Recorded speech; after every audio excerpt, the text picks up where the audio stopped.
నీ కొరకు క్రీస్తు, నీ కొరకు క్రీస్తు.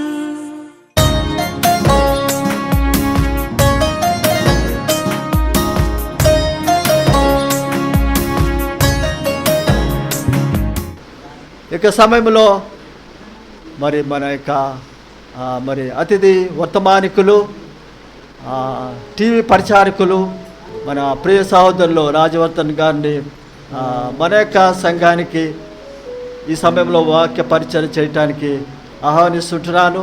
నేను మరి ఆయన వర్తమానాలు విన్నాను. సో మరి నేను ప్రభావితం అయ్యాను ఆయన వర్తమానాలు విని. So I was influenced. So మరి మన సంఘానికి ఒకసారి పిలవాలి అని నేను కొన్ని రోజులుగా ట్రై చేస్తున్నాను, కొన్ని నెలలు అనుకుంటున్నాను.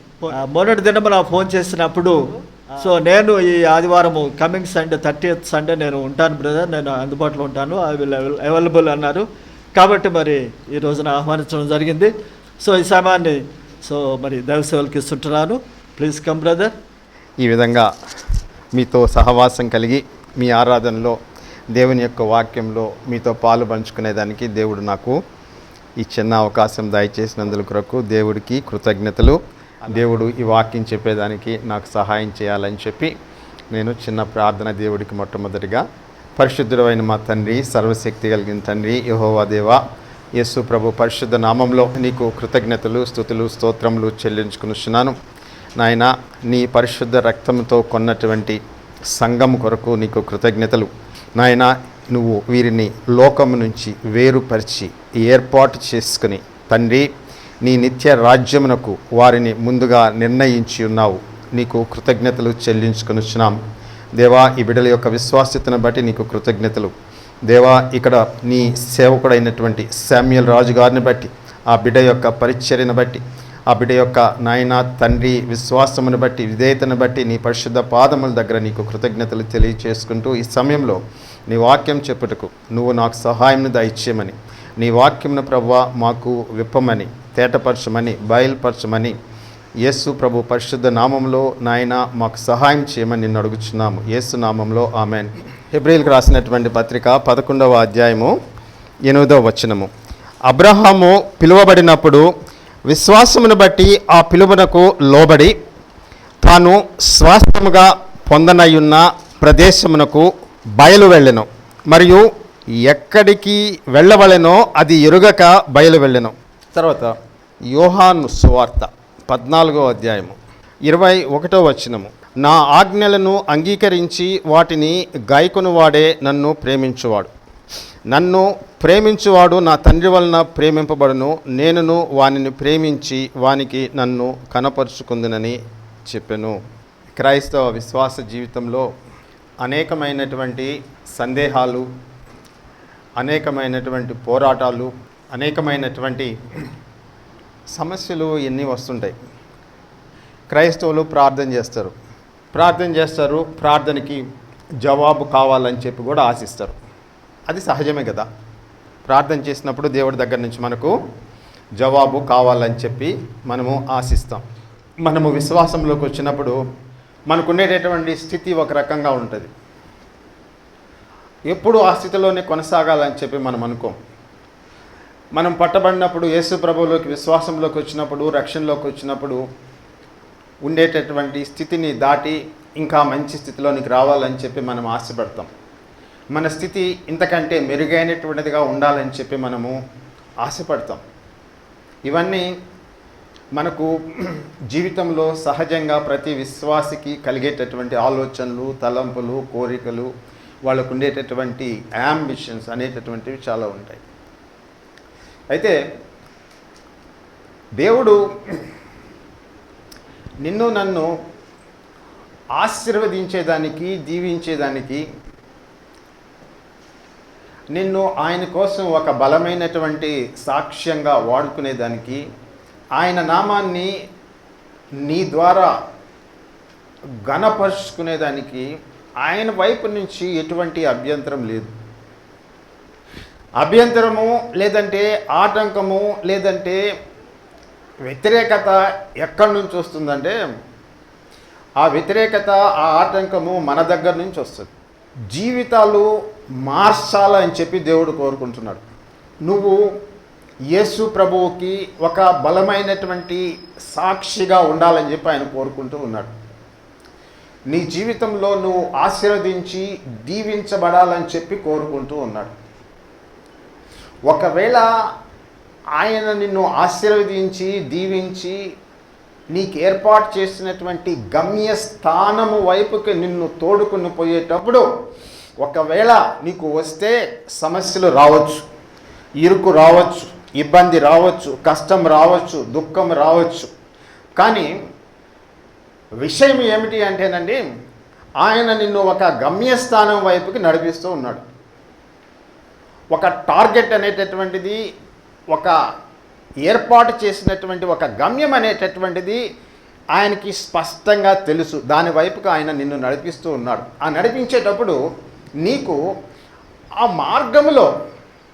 మార్గము అంటే విశ్వాసములో నువ్వు ప్రయాణం చేసేటప్పుడు, అంటే యేసు ప్రభువుని నువ్వు రక్షకుడుగా అంగీకరించి, ఆయన్ని దేవుడుగా నువ్వు అంగీకరించి, ఆయన నీ పాపముల కోసం సిలువలో చనిపోయాడని చెప్పి నీ విశ్వాసం ఉంచి నీ జీవితాన్ని ఆయనకి నువ్వు సమర్పించుకున్న తర్వాత, ఆయన నీ పాపముల్ని క్షమించి ఆయన నిన్ను నీకు కుమారుడిగా చేసుకున్న తర్వాత అక్కడి నుంచి నువ్వు సాగించేటటువంటి ప్రయాణము విశ్వాస ప్రయాణము. ఆయన మీద విశ్వాసము ఉంచినప్పుడు ఆ విశ్వాసాన్ని బట్టి అప్పటికప్పుడు అక్కడికక్కడ అదే సమయంలో దేవుడు యేసు ప్రభువులో నీ పాపాలని క్షమించి నీ అతిక్రమములన్నీ కొట్టివేసి, నీ దోషాలన్నీ కొట్టివేసి, నీ పాప భారమును నీ శాప భారమును ఆయన యేసు ప్రభు మీద మోపి వాటన్నిటినీ తీసివేసి నిన్ను ఆయన క్రీస్తు ప్రభువులో నీతిమంతునుగా తీర్చి ఉన్నాడు. అది నీ విశ్వాసం యొక్క ప్రారంభం. That is the beginning of your life of faith. అది ప్రారంభం మాత్రమే. దీంట్లో ఒక చిన్న ప్రత్యేకత చెప్పి నేను ముందుకు పోతా. వాస్తవానికి అది కొంచెం పక్కదోపన్నట్టు ఉంటుంది, కానీ అయినా కూడా చెప్తా. కారణం ఏమిటి అంటే అండి, మీరు నేను ఎవరైనా సరే యేసు ప్రభు దగ్గరికి విశ్వాసంలోనికి వచ్చినప్పుడు దేవుడు, అయా నా మీద నమ్మకం ఉంచి ఇన్ని సంవత్సరాలు బ్రతికి చిట్ట చివరన నువ్వు చేసినటువంటి మంచి కార్యాలను చూసి లేదంటే చెడ్డ కార్యాలు చూసి ఆ తర్వాత నేను బేరీజు వేసి నీకు రక్షణ ఇవ్వడం అనేటటువంటిది నిర్ణయిస్తానని చెప్పి బైబిల్లో దేవుడు చెప్పడంలే. యేసు ప్రభువు మీద నువ్వు విశ్వాసం ఉంచినటువంటి మరుక్షణము దేవుడు నీ పాపాలని క్షమించి ఆయన నిన్ను నిత్య జీవమునకు వారసుడిగా చేసి దేవుని కుమార్తెగా అప్పటికప్పుడు అక్కడికక్కడ చేశాడు. అది నీ జీవితంలో దేవుడు ప్రవేశపెట్టినటువంటి అద్భుతమైనటువంటి ఆశ్చర్యకరమైనటువంటి ఆశీర్వాదం. అది ఒక దీవెన. అది దాంతో మిగిలినవన్నీ కూడా ప్రారంభమవుతాయి. అయితే ఈ విధంగా నువ్వు విశ్వాసంలో నువ్వు కొనసాగేటప్పుడు ఆయన నువ్వు విశ్వాసంలోనికి వచ్చావు కాబట్టి, దేవుని యొక్క మాటను నువ్వు విన్నావు కాబట్టి, దేవుడు నీ దగ్గర నుంచి ఏమని చెప్పి కోరుకుంటూ ఉన్నాడంటే, నువ్వు విశ్వాసంలోనికి వచ్చిన తర్వాత ఆయనకి విధేయత చూపించాలని చెప్పి ఆయన కోరుకుంటూ ఉన్నాడు. ఒక వ్యక్తికి యేసు ప్రభు మీద విశ్వాసము ఉందా లేదా అనేటటువంటి దానికి పక్కా రుజువు నిదర్శనము ఏమిటి అంటే, ఆ వ్యక్తి దేవుని యొక్క వాక్యాన్ని విధేయతతో ఆచరించేటటువంటి వ్యక్తి అయి ఉంటాడు. అంటే నీకు విశ్వాసం అనేటటువంటిది కానీ ఉంటే దాని యొక్క ఫలితము ఏమిటి అంటే, నువ్వు దేవుని యొక్క వాక్యానికి, దేవుని యొక్క మాటలకి, దేవుని యొక్క పలుకులకి నువ్వు లోబడతావు. దానికి ఆ విధేయత అనేటటువంటిది నిదర్శనం. ఏమి చేయకుండానే విశ్వాసం ఉంచే నువ్వు యేసు ప్రభు మీద. నువ్వు చేసిందేమీ లేదు, నువ్వేం దాన ధర్మాలు చేయలే, నువ్వేం మంచి క్రియలు చేయలే, నీ ప్రవర్తన కూడా అప్పటికి సరిగ్గా మారలే. కేవలము యేసు ప్రభు నీ పాపాల కోసం చనిపోయాడు అని చెప్పి మాత్రమే నువ్వు నమ్మావు. నీ జీవితం అప్పటికి ఇంకానే ఉంది, అట్లాగే ఉంది. కానీ నీ విశ్వాసాన్ని బట్టి దేవుడు ఏం చేశాడంటే నిన్ను నీతిమంతుడిగా క్రీస్తు ప్రభువులో తీర్చాడు. ఆ విధంగా తీర్చడం అనేటటువంటిది నువ్వు చేసినటువంటి క్రియల మీద వాటి మీద ఆధారపడి లేదు. కేవలం విశ్వాసం ఉంచావు. అవును, నా కోసం యేసు ప్రభు సిలువలో చనిపోయాడు, నేను పాపిని, నా జీవితంలో పాపం ఉంది, నా జీవితంలో దుర్మార్గత ఉంది, నేను అపవిత్రమైనటువంటి వాడను అని యేసు ప్రభు దగ్గరకు వచ్చి నువ్వు విశ్వాసంతో చెప్పినప్పుడు నీ పాపాలన్నీ అప్పటికప్పుడు అక్కడికక్కడ దేవుడు క్షమించేసి ఈ కుమార్తె ఇది మొదలుకొని ఈ క్షణం మొదలుకొని నా దృష్టిలో, దేవుని యొక్క దృష్టిలో నీతిమంతురాలు, పరిశుద్ధత కలిగినటువంటిది, పరిశుద్ధురాలు, నిత్య జీవమునకు వారసురాలు అని చెప్పి దేవుడు తీర్మానించేసి నిన్ను పరిశుద్ధాత్మతో ఆయన నింపాడు. అది ప్రారంభం మాత్రమే. నువ్వు ఆ స్థితిలో ఉన్నావు. ఇప్పుడు నీ జీవితంలో మార్పు అనేటటువంటిది నీకు కావాలా? నీ జీవితంలో నువ్వు అనేకమైనటువంటివి కోరుకుంటూ ప్రార్థన చేస్తూ ఉన్నావు. దేవుడి దగ్గర నుంచి నీకు అవి రావాలని చెప్పి నువ్వు కోరుకుంటూ ఉన్నావు. ఏ విధంగా సాధ్యము? యేసు ప్రభులో ప్రార్థన చేస్తే దేవుడు ప్రార్థన వింటాడు, కాదని కాదు.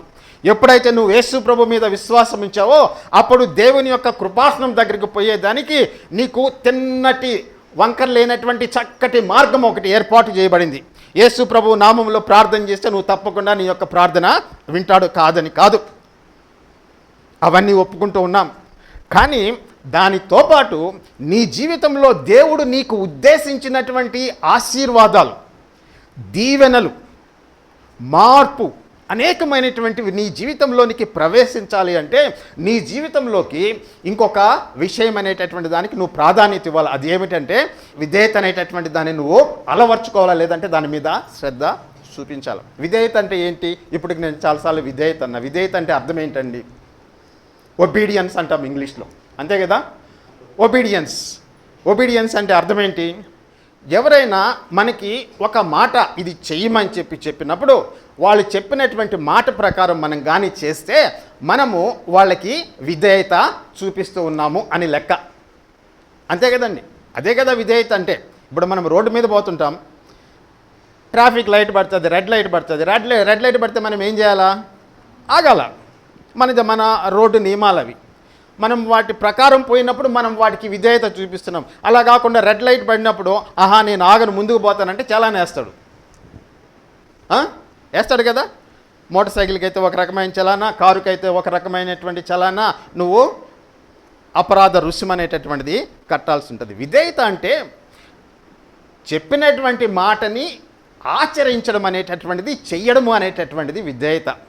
మనం ఇప్పుడు మాట్లాడుకునేటటువంటి మాట ఏమిటి అంటే, నువ్వు యేసు ప్రభువులోనికి విశ్వాసంలోనికి వచ్చిన తర్వాత దేవుని యొక్క మాటలు విని వాటి ప్రకారము నడుచుకోవడము, ఆచరించడము ఉంది చూసారా, దాన్ని విధేయత అంటాం. ఆ విధేయత అనేటటువంటిది నీ జీవితంలో నువ్వు ఊహించినటువంటి, అనుకోనటువంటి మార్పులని, ఆశీర్వాదాలని, దీవెనలని తీసుకొని వస్తుంది. ఆయన మాటలకి విధేయత చూపించడం అనేటటువంటిది విశ్వాసి యొక్క జీవితంలో మార్పుని తీసుకొని వస్తుంది, దీవెనలను తీసుకొని వస్తుంది. పరిస్థితుల్లో మార్పు, అనేకమైనటువంటి మార్పులు, చేర్పులు నీ జీవితంలో దేవుడు చేస్తాడు. ఆ ఆశీర్వాదాలని, ఆ దీవెనల్ని దేవుడి దగ్గర నుంచి నేను పొందుకోవాలంటే నాకు కావాల్సినటువంటి తాళపు చెవి ఏమిటి అంటే విధేయత అనేటటువంటి తాళపు చెవి కావాలి. ఆ విధేయత అనేటటువంటి తాళపు చెవి నేను ఉపయోగించినప్పుడు ఆ తాళము తెరుచుకొని నాకు తలుపులు తెరవబడి దేవుని యొక్క ఆశీర్వాదాలు పొందుకునే దానికి మార్గము సరళమవుతుంది, తలుపులు తెరుచుకుంటాయి. విశ్వాసం గురించే నేను మాట్లాడుతున్నా. అవిశ్వాసంలో ఉండేటటువంటి వాళ్ళ గురించి నేనేం మాట్లాడడంలే. వాళ్ళకి ఎందుకు ఈ వాక్యం చెప్తాను నేను? వాళ్ళకి నాకేం సంబంధము? యేసు ప్రభు మీద విశ్వాసం ఉంచినటువంటి వాళ్ళ గురించి నేను మాట్లాడుతున్నా. జీవితంలో మార్పు రావాలి అంటే విధేయత అవసరం అని చెప్పి చెప్తున్నా. దేవుడు నిన్ను కృపచేతనే రక్షించుకున్నాడు. నువ్వు చేసినటువంటి క్రియల వల్ల కాదు, నీ మంచితనము వల్ల కాదు, నీ దాన ధర్మాల వల్ల కాదు, కేవలము దేవుని యొక్క కృప వల్లనే నువ్వు యేసు ప్రభువులో క్షమించబడ్డావు, రక్షించబడ్డావు, ఆశీర్వదించబడ్డావు. కృప అంటే అర్థం ఏంటి? అర్హత లేనటువంటి వారికి, యోగ్యత లేనటువంటి వారికి దేవుడు తన యొక్క ఆశీర్వాదాల్ని ఉచితంగా ఇవ్వడాన్ని కృప అంటాం. యాకోబు మామైనటువంటి లాబాన్ దగ్గరికి వెళ్ళిన తర్వాత అక్కడ చాలా కష్టపడి పనిచేసి అంత శ్రమపడి ఒక్కడేమవుతాడంటే ఒక పెద్ద సమూహంగా మారతాడు. యోర్దాను నది దాటుకొని పోతాడు, మళ్ళీ యోర్దాను నది దాటి మళ్ళీ ఈ దేశంలోకి కానాన్లోకి ప్రవేశిస్తాడు. అక్కడ ప్రవేశించిన తర్వాత ఆయనకి ఆయనకి భార్యలు, పిల్లలు, పశువుల సంపద ఇదంతా కూడా పెరిగిపోతుంది. ఒక్కడేమయ్యాడంటే అనేక మందిగా మారిపోయాడు. అప్పుడు ఒక మాట అంటాడు ప్రార్థన చేస్తూ, ఏమంటాడంటే, యెహోవా నీ యొక్క కృప వలనే, నీ యొక్క గ్రేస్ అండ్ మెర్సీ వలనే నేను ఈ చేతి కర్రతో యోర్దాను నదిని దాటాను. ఇప్పుడు నేను వెనక్కి తిరిగి వస్తున్నాను. నేను ఒక పెద్ద సమూహంగా మార్చబడ్డాను. యాకోబు యొక్క అర్హతను బట్టి దేవుడు ఆశీర్వదించలే. యాకోబు బుద్ధి మంచిది కాబట్టి దేవుడు ఆశీర్వదించలే. యాకోబుకి మంచి స్వభావం ఉంది కాబట్టి దేవుడు ఆశీర్వదించలే. ఆయనకి దేవుడి మీద విశ్వాసము ఉండేటటువంటి వాడు, తండ్రి దేవుడి మీద నమ్మకం ఉండేటటువంటి వాడు. కృప అంటే అర్హత లేకపోయినా, యోగ్యత లేకపోయినా దేవుడు తన యొక్క ఆశీర్వాదాల్ని క్రీస్తు ప్రభువులో నీ మీద కుమ్మరించడాన్ని కృప అంటాం. Unmerited favour. యేసు ప్రభుని రక్షకుడుగా అంగీకరించినప్పుడు నువ్వు కృపలో ప్రవేశించావంతే. యేసు ప్రభులోకి ప్రవేశించినప్పుడు, ఆయన రక్షకుడిగా అంగీకరించినప్పుడు నువ్వు కృపలోనికి ప్రవేశించిన ఆ కృప నీ మీద ఉంటుంది. దాన్ని మనం కాదనం. కానీ ఆ కృపలో నువ్వు కొనసాగేటప్పుడు, ఆ విశ్వాసంలో నువ్వు కొనసాగేటప్పుడు, దేవుడు నువ్వు ఈ లోకంలో బ్రతికేటప్పుడు, విశ్వాసంగా కొనసాగేటప్పుడు దేవుని యొక్క మాటలకి, ఆయన యొక్క ఆజ్ఞలకి నువ్వు విధేయత చూపించాలని చెప్పి దేవుడు కోరుకుంటూ ఉన్నాడు. అది ఈరోజు మనం కొద్దిసేపు మాట్లాడుకుంటాం. విధేయత అంటే చెప్పినటువంటి మాటలకి లోబడి దాని ప్రకారం చేయడాన్ని విధేయత అంటాం. అబ్రహాము గురించి మనము చదువుకున్నాం. అబ్రహాము పిలువబడినప్పుడు విశ్వాసమును బట్టి ఆ పిలుపునకు లోబడి తాను స్వాస్థ్యముగా పొందనయున్న పరదేశమునకు బయలు వెళ్ళెను అని చెప్పి రాయబడింది. దేవుని యొక్క పిలుపు విన్నప్పుడు అబ్రహాము ఏ దేశంలో ఉన్నాడు? అబ్రహాము మెసొపొటేమియా దేశంలో, ఆ ఊరు అనేటటువంటి ప్రదేశంలో ఆయన కుటుంబ సభ్యులతో అంతా కలిసి జీవిస్తూ ఉన్నాడు. ఆయన అటువంటి సమయంలో దేవుని యొక్క వాక్కు ఆయనకి ప్రత్యక్షమై, ఆ వాక్కులో దేవుడు ఏం చెప్పాడంటే, అబ్రహాము నీ యొక్క జనాంగాన్ని, నీ ఇంటి వారిని, నీ బంధువుల్ని, నీ స్నేహితుల్ని, నీకుండేటటువంటి సమస్తమైనటువంటి రిలేషన్షిప్స్ని అవన్నిటిని కట్ చేసుకొని ఈ దేశాన్ని విడిచిపెట్టి నేను చూపించబోయేటటువంటి దేశానికి పో అని చెప్పి ఊరు అనేటటువంటి ప్రదేశంలో ఉండేటప్పుడు దేవుడు ఆయనతోటి మాట్లాడాడు. ఆయన ఉండేటటువంటి దేశం ఎక్కడ? మెసొపొటేమియా దేశంలో. మెసొపొటేమియా దేశంలో ఎక్కడున్నాడు? ఊరు అనేటటువంటి ప్రాంతంలో ఉన్నాడు. అటువంటి అప్పుడు దేవుని యొక్క వాక్కు ప్రత్యక్షమైంది. ఎవరికి? అబ్రహాంకి ప్రత్యక్షమైంది. వాక్కు ఏం చెప్పింది? నువ్వు లేచి నీ భార్యని, తర్వాత వచ్చి నీ యొక్క ఆస్తిని గీసినదేమన్నా ఉంటే తీసుకొని నీ జనాంగాన్ని అంతా, నీ మొత్తాన్ని విడిచిపెట్టేసి నేను చూపించేటటువంటి దేశానికి పో అన్నాడు. చూడండి, మీరు ఉండేటటువంటి వీధిలో నుంచో, మీరు చాలా కాలము ఉండేటటువంటి ఇంటిలో నుంచో ఇది వదిలిపెట్టి బయటికి పొమ్మంటే మీకు ఎంత కష్టంగా ఉంటుంది. మీరు ఒక 20 సంవత్సరాల నుంచి మీరు కట్టుకున్నటువంటి ఇంట్లో ఉంటూ ఉన్నారనుకోండి, ఆ ఇంటిని వదిలిపెట్టి ఇంకొక ప్రదేశంలో, మీకు తెలియనటువంటి ప్రదేశంలో, పరిచయం లేనటువంటి ప్రదేశంలో, అంతా కొత్త ముఖాలు, అంతా కొత్త వీధులు, ఏమండి అటువంటి ప్రదేశానికి పోయి మీరు జీవించాలంటే మీరు అసలు ఫస్ట్ ఇష్టపడతారా? ఇష్టపడం. ఊహించండి, మీరు పోబోయేటటువంటి దేశంలో, ప్రదేశంలో అక్కడ మాట్లాడేటటువంటిది మీరు మాట్లాడేటటువంటి భాష కాదు. ఇంకా ఎంత కష్టమవుతుంది ఒకసారి ఆలోచించండి. మీరు పోబోయేటటువంటి దేశంలో, లేదంటే మీరు పోబోయేటటువంటి నూతన ప్రదేశంలో అక్కడ ఉండేటటువంటి ఆ జనులు నీకు సంబంధించినటువంటి వారు కాదు. వాళ్ళంతా క్రొత్తవారు. నీ వీధిలో నువ్వు ఇంట్లో నుంచి బయటికి రాగానే అన్ని పరిచయమైనటువంటి ముఖాలు కనిపిస్తాయి. పలకరించుకుంటారు, మాట్లాడుకుంటారు. మీకు ఒక కంఫర్ట్ అన్నమాట. నా జనుల మధ్య నేనున్నా, నా స్నేహితుల మధ్య నేనున్నా, నా బంధువర్గం మధ్య నేనున్నా, అది నాకు ఒక కంఫర్ట్. కానీ దేవుని యొక్క వాక్యము అబ్రహాముతోటి మాట్లాడినప్పుడు, అయ్యా నీ దేశాన్ని వదిలిపెట్టి నేను చూపించేటటువంటి దేశానికి పో అని చెప్తే, దేవుడు చెప్పినప్పుడు అబ్రహాము దేవుడితోటి అంతకు పూర్వము ఏదన్నా సంబంధము కలిగి ఉన్నాడనేటటువంటి దానికి దాఖలు లేవు. అంతకుముందు దేవుడు అబ్రహాము జీవితంలో గొప్ప అద్భుతాలు చేశాడు నమ్మొచ్చు అనే దానికి ఆధారం లేదు.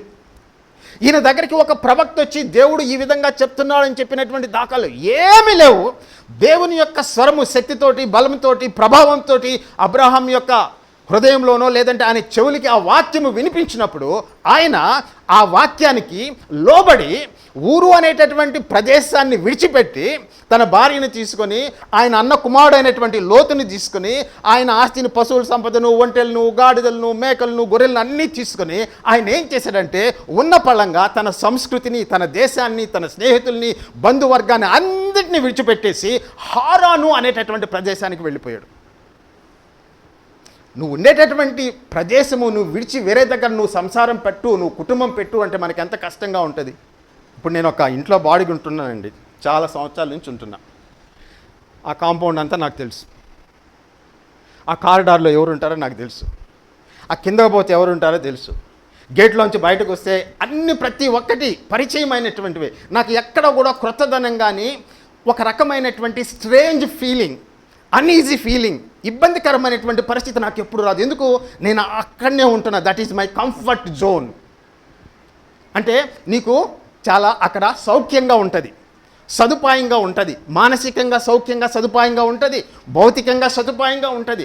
అబ్రహాముకి అటువంటి సదుపాయమైనటువంటి సౌఖ్యం కలిగినటువంటి మంచి పరిస్థితి ఊరు దేశంలో ఉంది. దేవుడు చెప్పినప్పుడు అబ్రహాము ఆ ప్రదేశాన్ని విడిచిపెట్టి వెళ్ళిపోయి ఆయన హారాను అనేటటువంటి నగరం దగ్గరకు వచ్చాడు. తండ్రిని కూడా, అబ్రహాం యొక్క తండ్రి పేరు తెరా. వీళ్ళందరూ కూడా, లోతు, అబ్రహాం భార్య సారా, పనివాళ్ళు అందరూ కూడా బయలుదేరి వచ్చేసారు, వదిలేశారు, స్థిరాస్తి వదిలేశారు, పొలాలు వదిలేశారు, స్నేహ సంబంధాలు తెగిపోయినాయి, బంధువులతో సంబంధాలు తెగిపోయినాయి, కొద్దిమంది మాత్రమే.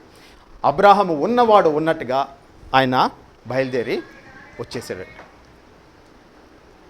మాటకి లోబడము అంటే, దేవుని యొక్క మాటకి లోబడడం అంటే నీకు కష్టము కలిగినా, బాధ కలిగినా, నీకు దుఃఖము కలుగుతుంది, దానివల్ల నీకు లోపల బాధ కలగచ్చు, నీకు కష్టం కలగచ్చు, అవమానం కలగచ్చు, ఇబ్బంది కలగచ్చు, కలిగినా కూడా దేవుని వాక్యము చొప్పున నువ్వు కానీ చేస్తూ ఉంటే దాని యొక్క అర్థము ఏమిటి అంటే నువ్వు దేవునికి విధేయుడై ఉన్నావు అని చెప్పి అర్థం.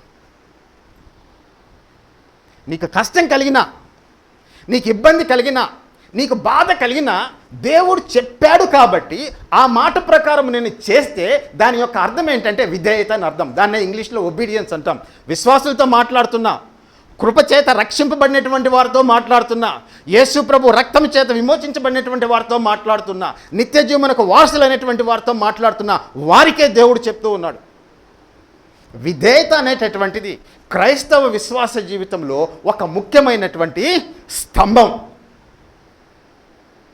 ఆ విధేయత అనేటటువంటిది లేకుండా నేనేదో వచ్చాను, మా అమ్మ నాన్న చెప్పారు, నేను యేసుప్రభు మీద రక్షణ చెప్పుకు పొందాను, ఏదో పలానా చర్చికి పోతున్నాను, మా ఇంటికి దగ్గరగా ఉంటుంది అది, ఇదిగో మా వాళ్ళందరూ పలానా చర్చికి పోయేటటువంటి వాళ్ళు, సిఎస్ఐకి పోయేవాళ్ళు, సిఎన్ఐకి పోయేటటువంటి వాళ్ళు, ఏదో బైబిల్ మిషన్, ఆ మిషన్, ఈ మిషన్, అందరూ పోతున్నారు, నేను కూడా పోతున్నా.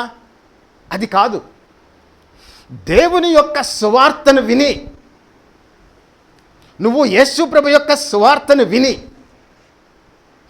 ఆ సువార్తలో ఉండేటటువంటి దేవుడు మహాపరిశుద్ధుడగు దేవుడు, పాపాన్ని ఏమాత్రం కూడా సహించలేనటువంటి వాడు, భరించలేనటువంటి వాడు, పాపాన్ని శిక్షించేటటువంటి వాడు, అంత మహాపరిశుద్ధుడైనటువంటి దేవుడు నీకు ఆ సువార్తలో ప్రత్యక్షమై నీ యొక్క పాపములు నేను ఉచితంగా క్షమిస్తాను క్రీస్తు ప్రభువులో అని చెప్పినప్పుడు నువ్వు అవును నా జీవితంలో పాపం ఉంది, దుర్మార్గత ఉంది, అపవిత్రత ఉంది అని చెప్పి నువ్వు ఒప్పించబడినప్పుడు ఈ పరిశుద్ధుడైనటువంటి దేవుడు, పాపివైనటువంటి నువ్వు సువార్త ద్వారా ఒప్పించబడి ఒక దగ్గరకు వచ్చినప్పుడు ఆయన నువ్వు అంగీకరించినప్పుడు అది నువ్వు రక్షణకి రావడం అంటే, అది విధేయత చూపించడం అంటే. అది మొదటి స్థాయిలో. రక్షింపబడిన తర్వాత దైనందిన జీవితంలో, ఎవ్రీడే లైఫ్, ఆ జీవితంలో దేవుని యొక్క మాటలకి నువ్వు విధేయత అనేటటువంటిది చూపించాలా. అది నీ జీవితంలో మార్పు తీసుకొని వస్తుంది. నేను ప్రార్థన చేసినప్పుడల్లా, నేను మోకరిల్లినప్పుడల్లా దేవుని సన్నిధిలో నేను పెట్టేటటువంటి జాబితా ఉంటుంది కదా, ఏముంటుంది జాబితా? మీకు లేవా జాబితాలు? ఉన్నాయా లేదా అండి? మీరు ఏమేమి అడుగుతుంటారు దేవుడి సన్నిధిలోకి వచ్చినప్పుడు? ఉద్యోగం లేనటువంటి వాళ్ళైతే ఉద్యోగం అడుగుతారు. పని లేనటువంటి వారైతే అయ్యా పని నాకు ఇవ్వు, నాకు పని లేదు అని చెప్పి అడుగుతారు. వివాహం కానటువంటి వాళ్ళైతే అయ్యా నాకు వివాహము సంసారంలో స్థిరపరచని అడుగుతారు. అనారోగ్యంగా ఉండేటటువంటి వాళ్ళు స్వస్థపరచమని చెప్పి అడుగుతారు. ఇరుకులో ఇబ్బందుల్లో ఉండేవాళ్ళు దేవుడి దగ్గరికి వెళ్ళి జాబితా పెట్టి అయ్యా నాకు సహాయం చేయమని చెప్పి అడుగుతారు. అడగమని చెప్పి దేవుడు చెప్పాడు, తప్పులేదు. ప్రార్థన చేయమని చెప్పి దేవుడు చెప్పాడు. కానీ ప్రార్థనకి జవాబులు పొందేదానికి, పరిస్థితుల్లో మార్పు వచ్చేదానికి నీకు ఆ ప్రార్థనతో పాటు నీ వ్యక్తిగత జీవితంలో దేవుని యొక్క వాక్యానికి విధేయత చూపించడం అనేటటువంటిది ముఖ్యం. ఎందుకు అంటే కారణం ఏంటి అంటే నువ్వు విధేయత చూపించినప్పుడు దేవుడు నీ విధేయతని దేవుడు మెచ్చుకుంటాడు. నీకు విశ్వాసం ఉంది అని చెప్పి నిర్ధారిస్తాడు. నీకు యేసుప్రభు మీద విశ్వాసం ఉంది, దేవుడి మీద విశ్వాసం ఉంది అని ఎట్లా చెప్తావు? విధేయత చూపించడం ద్వారా. నీ జీవితంలో మార్పు రావాలి అంటే హృదయంలో దేవుని వాక్యాన్ని నువ్వు పెట్టుకొని దాని ప్రకారం నువ్వు నడవాలి. విధేయత నువ్వు ఏంటి అని తెలుసుకోవాలని చెప్పి నువ్వు అనుకుంటే, ఏంటి దేవుడి పట్ల విధేయత చూపించడం, ఎట్లా చూపించాలి అనేటువంటి నువ్వు అనుకుంటే, నీకు మొట్టమొదటిగా దేవుని యొక్క వాక్యాన్ని గురించి నీకు తెలుసుకొని ఉండాలా. దేవుని యొక్క వాక్యం తెలియకపోతే నువ్వు దేనికి విధేయత చూపిస్తావు? దేవుని యొక్క వాక్యం తెలియకపోతే నువ్వు దేనికి విధేయత చూపిస్తావు? దేనికి విధేయత చూపిస్తావు? మా అమ్మ చెప్పింది కాబట్టి నేను రక్షణ తీసుకున్నా, మా నాయన చెప్పాడు కాబట్టి నేను రక్షణ తీసుకున్నా, నేను మెడికల్ కాలేజ్కి వెళ్తున్నాను కాబట్టి నేను బాప్తిసం తీసుకున్నా, ఇవన్నీ కాదు. దేవుని యొక్క మాటలకి విధేయత నువ్వు ప్రతిదినము చూపించాలి. అది తీసుకొచ్చినప్పుడు, అది నీ జీవితంలోకి వచ్చినప్పుడు నీ జీవితము మలుపులు తిరుగుతుంది. నీ జీవితంలో మార్పు అనేటటువంటిది వస్తుంది. నీ జీవితంలో అద్భుతమైనటువంటి మార్పులు తీసుకొని వస్తాడు. వాక్యము లేకపోతే నీకు విధేయత తెలీదు. చాలా చాలా జాగ్రత్తగా వినండి. ఏంటి అంటే మన యొక్క యాటిట్యూడ్ ఎట్టుంటుందంటే, మన యొక్క వైఖరి ధోరణి ఏ విధంగా ఉంటానంటే, ఆదివారం వచ్చింది, 10 గంటలైంది టైము, ఈరోజు చర్చికి పోవాలా.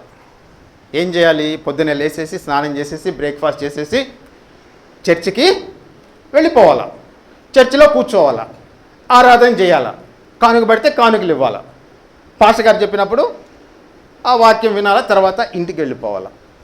ఆదివారము మాత్రమే చేసేటటువంటిది కాదు క్రైస్తవ జీవితం అనేటటువంటిది. నువ్వు ప్రతి దినము పొద్దున్న లేచింది మొదలుకొని సాయంత్రం వరకు దేవుడితో నువ్వు నడిచేటటువంటి సంబంధం అనేటటువంటి దాంట్లో విధేయత అనేటటువంటిది ముఖ్యంగా ఉంటుంది.